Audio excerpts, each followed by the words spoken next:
Olá, sejam muito bem-vindos, muito bem-vindas a mais uma aulinha de Física da disciplina Física Geral 3. O conteúdo da nossa aula de hoje está muito bem fundamentado no capítulo 24, do terceiro volume da obra Fundamentos de Física, Halliday, 10ª edição, da editora LTC. Eu gostaria de iniciar, então, a nossa aula com uma pequena reflexão. Quais são os objetivos da física? Bom, muito ampla essa pergunta, né, pessoal? Mas olhando lá no fundinho, nós vamos ver que um dos principais objetivos da física é identificar as forças fundamentais da natureza. Uma vez identificadas essas forças, verificar se elas são conservativas ou dissipativas. Se elas forem conservativas, associar a essas forças uma energia potencial. Uma vez que nós associamos a ela uma energia potencial, nós estamos em condições de aplicar o princípio fundamental da conservação de energia. Esse princípio é muito amplo e geral, mas nos permite analisar uma série de problemas muito importantes da física que ocorrem em sistemas fechados, como esse aqui na imagem. Aqui na imagem nós temos dois corpos eletricamente carregados. O primeiro com carga mais Q, o segundo carregado com carga menos Q. De capítulos anteriores, nós já sabemos que esses dois corpos nessa configuração estão interagindo, ok? Eles possuem uma interação coulombiana, uma força de natureza elétrica. Para poder explicar essa força elétrica, Faraday definiu o conceito de campo elétrico, ou seja, o primeiro corpo cria, lá naquele ponto onde está o segundo corpo, um campo vetorial chamado de campo elétrico. Mas olha só o que acontece quando eu libero o segundo corpo. Vamos lá? Opa! Vou fazer mais uma vez. E de novo. Opa, o que aconteceu, pessoal? Aconteceu que quando eu liberei o segundo corpo, esse segundo corpo ganhou movimento. Ele ganhou energia cinética. Mas energia não pode ser criada. Então, de onde é que vem essa energia cinética? Essa energia cinética vem da energia potencial elétrica que está associada a essa força elétrica entre essas duas cargas. Para a gente poder explicar essa energia potencial elétrica, aqui no capítulo 24, nós vamos introduzir uma nova grandeza física escalar, que é o potencial elétrico. Então, vamos dizer que lá no local onde estará a segunda carga, esse primeiro corpo carregado cria um potencial elétrico. Então, a energia potencial elétrica entre esses dois corpos, essa energia potencial elétrica dessa configuração, ela vai depender tanto do valor da carga desses dois corpos, como do potencial elétrico naquele ponto. Diante disso, nós estamos em condições de definir quais serão os objetivos do nosso capítulo 24. Então, os nossos objetivos serão, primeiro, definir essa grandeza potencial elétrica. Segundo, calcular o potencial elétrico criado por algumas distribuições de carga e alguns objetos carregados eletricamente. E, por último, associar a grandeza potencial elétrico à energia potencial elétrica. Vamos lá? Na imagem, nós temos um campo elétrico que é representado por essas linhas em azul. Temos também uma partícula com carga elétrica positiva. Podemos posicionar a partícula onde nós quisermos nessa região de campo elétrico, inclusive transportando ela do ponto I para o ponto F, passando por essa trajetória que é representada pela linha verde. Em qualquer ponto que a partícula se encontre, ela experimenta uma força elétrica que é igual a carga vezes o campo. Isso vem da lei de Coulomb. Veja, nós podemos pegar essa trajetória cujo comprimento total é S e dividir essa trajetória em fragmentos diferenciais ds. O trabalho diferencial realizado pela força elétrica é simplesmente o produto escalar da força pelo elemento diferencial de comprimento ds. O trabalho total, então, vem da somatória, que que vai de I até F, dos produtos escalares de F ds. Substituindo Q vezes Z na expressão acima, ficamos com o trabalho total realizado pela força elétrica, é Q0, a integral de caminho de I até F, de E escalar ds. Então, a experiência nos mostra que o trabalho total realizado pela força elétrica ele não depende da trajetória. Isso porque a força elétrica ela é uma força conservativa. E nós já vimos que se a força elétrica é conservativa, nós vamos poder associar a ela, entre os pontos inicial e final, uma variação de energia potencial. Ou seja, a variação de energia potencial, que é a energia de configuração, entre os pontos I e o ponto F é igual ao negativo do trabalho realizado pela força elétrica. Então, deste modo, substituindo o trabalho pela variação de energia potencial, pelo negativo da variação de energia potencial, e dividindo os dois lados dessa expressão por Q0, chegamos nessa expressão. Então, neste momento, nós vamos definir essa grandeza per capita, que é a energia potencial por unidade de carga, como sendo o potencial elétrico, que é nada mais, nada menos do que a capacidade que o campo elétrico tem de realizar trabalho sobre uma carga de prova que é ali posicionada num certo ponto. Então, com isso, vejam bem, eu passo a ter, no lugar de UF sobre Q0, VF. No lugar de UI sobre Q0, eu passo a ter VI. Então, com isso, nós temos uma diferença de potencial elétrico entre os pontos inicial e final. Então, essa diferença de potencial elétrico é igual ao negativo da integral de caminho, que vai de I até F, de E escalar ds. No sistema internacional de unidades, o potencial elétrico, então, é energia potencial por unidade de carga. Unidade de energia é Joule, unidade de carga é Coulomb. O Joule por Coulomb é o Volt. Nesse sentido, veja, o F sobre Q0 menos o I sobre Q0 fornece para a gente, então, uma diferença de potencial elétrico ΔU. Essas grandezas estão correlacionadas desta maneira. A variação de energia potencial experimentada pela partícula nessa trajetória que vai de I até F é igual a Q0 vezes a diferença de potencial elétrico, VF menos VI. Vejam, o potencial elétrico é uma grandeza escalar, é uma grandeza que depende apenas do ponto onde ele se encontra. Nesse sentido, para uma dada configuração, você pode ter diferentes potenciais elétricos, inclusive você pode ter regiões que compartilham do mesmo potencial elétrico. Então, essas regiões, estas superfícies que exibem o mesmo potencial elétrico são chamadas de superfícies equipotenciais. É muito importante vocês perceberem que, se você for tentar deslocar a partícula entre dois pontos de uma mesma superfície equipotencial, vejam, a diferença de potencial vai ser igual ao negativo da integral de linha de E escalar ds, mas o campo elétrico e o vetor diferencial ds serão perpendiculares, então com isso essa integral é zero e, consequentemente, essa diferença de potencial dá zero. Quer dizer que eu não consigo, a força elétrica não consegue realizar trabalho quando tenta deslocar a partícula entre dois pontos de uma mesma superfície potencial. Agora, o mesmo não é verdade quando você sai de uma superfície equipotencial e vai para outra. Aí, neste caso, quando você sai de uma superfície equipotencial e vai para outra, aí você tem uma diferença de potencial diferente de zero, e aí sim você vai ter um trabalho realizado pela força elétrica não nulo.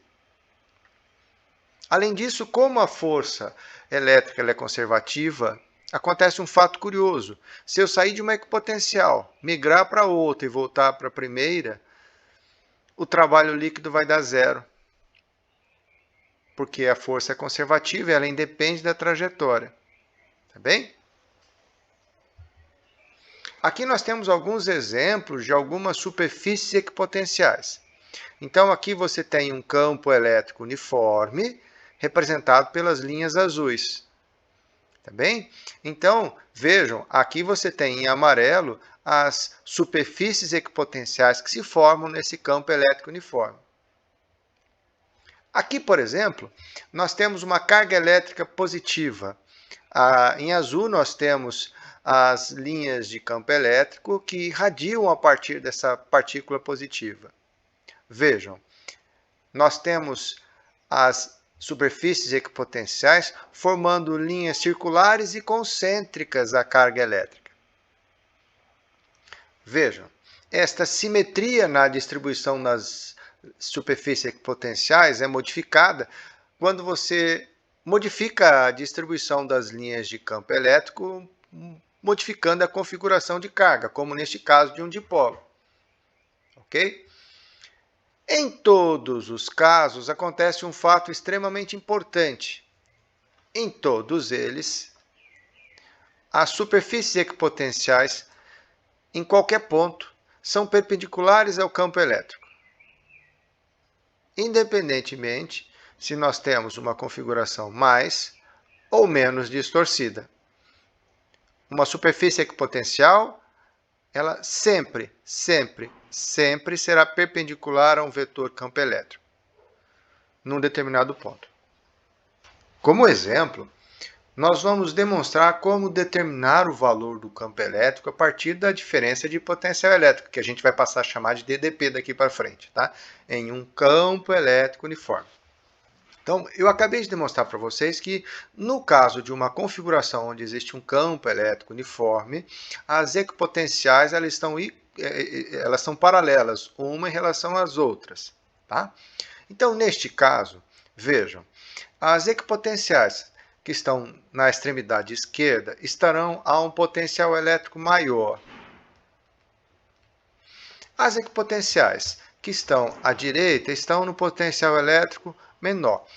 Então, vejam, a diferença de potencial elétrico, que é VF menos VI, então ela é igual ao negativo da integral de caminho que vai do ponto I até o ponto F de E escalar ts. Então, vejam, é como se nós pegássemos uma partícula elétrica com carga elétrica positiva e fôssemos transportar ela da equipotencial maior em direção à equipotencial menor. Poderíamos escolher o caminho que a gente quisesse. Mas como a força elétrica ela é conservativa, o trabalho realizado pela força elétrica sobre a carga, ele independe da trajetória. Então, nós temos a liberdade de escolher a trajetória. Então, a trajetória que nós vamos escolher é uma trajetória retilínea. Tá? Então, essa trajetória retilínea e o comprimento total dessa trajetória é ΔX. Nós vamos dividir essa trajetória em elementos diferenciais ds. Tá bom? E aí, nós vamos calcular a integral de linha do produto escalar de E ds de I até F. Mas veja, o vetor campo elétrico ele é paralelo a ds em toda a trajetória. Então, essa integral vai ser reescrita na forma de VF menos VI é igual menos a integral que vai de I até F de E ds cosseno de 0 graus. Mas nós estamos numa região de campo elétrico uniforme. Significa que o vetor campo elétrico ele é constante em todos os pontos dessa região. Então, ele pode sair de dentro do símbolo de integração. Aí nós temos que a diferença de potencial elétrico VF menos VI é igual a menos E a integral de caminho que vai de I até F de ds. Mas essa integral remanescente nada mais é do que a receita para a soma de todos os elementos diferenciais ds que vão de I até F. Ou seja, essa integral aqui é numericamente igual a dx. Tá? Então, daqui eu tenho que VF menos VI é igual a menos E ΔX. VF menos VI é a diferença de potencial elétrico ΔV. Então, ΔV é igual a menos E ΔX. Aí daqui nós temos que o campo elétrico ele é igual ao negativo da diferença de potencial elétrico em relação à distância. Como segundo exemplo, nós vamos determinar o potencial elétrico criado por uma carga pontual num certo ponto P a uma distância R maiúsculo de uma certa carga fonte Q. Para isso, nós já sabemos que uma diferença de potencial elétrico VF menos VI ela é igual ao negativo da integral de caminho, que vai de I até F, de E escalar ds. Então, algumas considerações têm que ser feitas. Primeiro, o potencial elétrico criado por um ponto nada mais é do que uma diferença de potencial. Mas que diferença de potencial seria essa? A diferença de potencial entre um ponto próximo, tá? Que é o potencial elétrico nesse ponto P, onde está a partícula, que eu vou chamar de VR, e um potencial afastado. Mas eu vou tomar o cuidado de pegar o potencial mais afastado possível. Isso acontece lá no infinito. Tá? Então, eu vou passar a ter uma diferença de potencial, que será o potencial elétrico registrado no infinito menos o potencial elétrico registrado no ponto R. Tá bem? Além disso, veja, essa carga elétrica pontual cria linhas de campo elétrico que têm distribuição radial. Tá bem?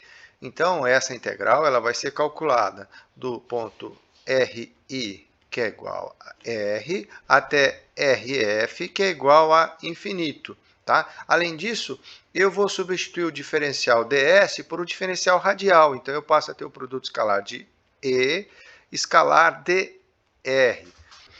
Note que a todo momento os vetores E e os vetores dr são paralelos. Então, essa integral ela é simplificada na forma de V infinito menos VR, que é igual à integral que vai de RI é igual a R até RF, que é igual a infinito, de E dr cosseno de 0 grau, porque os dois são paralelos. E o cosseno de 0 é 1.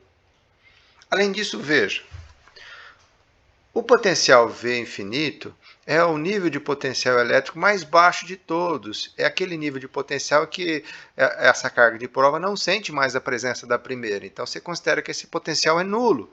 Então, você pode simplificar isso daqui. Então, daqui, você tem que o potencial elétrico VR, ó, menos vezes menos, vai ser mais. O potencial elétrico no ponto VR passa a ser, então, a integral de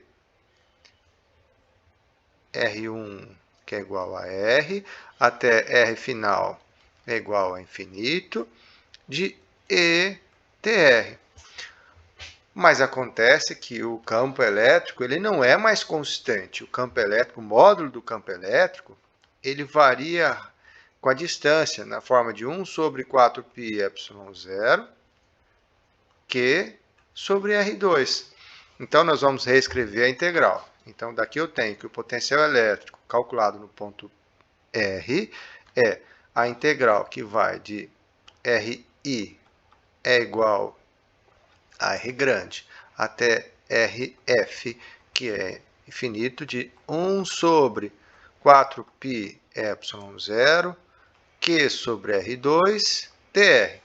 Tiramos de dentro da integral os termos que são constantes, eu estou me referindo a 1 sobre 4πε0 e o Q também, e aí nós temos que o potencial elétrico no ponto P é 1 sobre 4πε0, a carga, tá? Também é constante, a integral que vai de RI, que é igual a R, até RF, que é igual a infinito, de dr sobre R2, tá?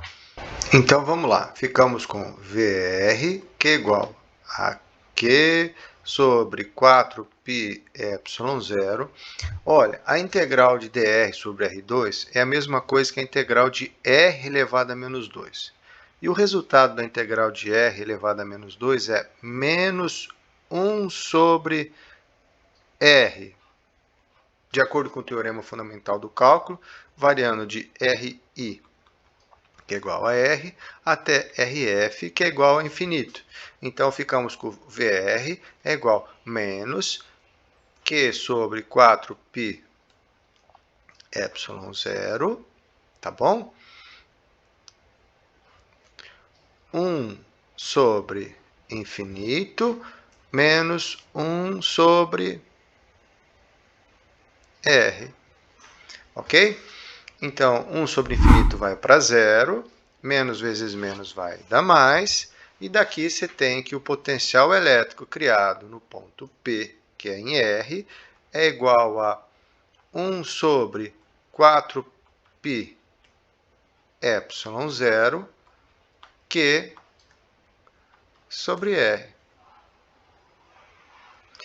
Generalizando este resultado para todos os pontos, aí nós temos que o potencial elétrico é uma função que depende de R, que é igual a 1 sobre 4π ε0, Q sobre R.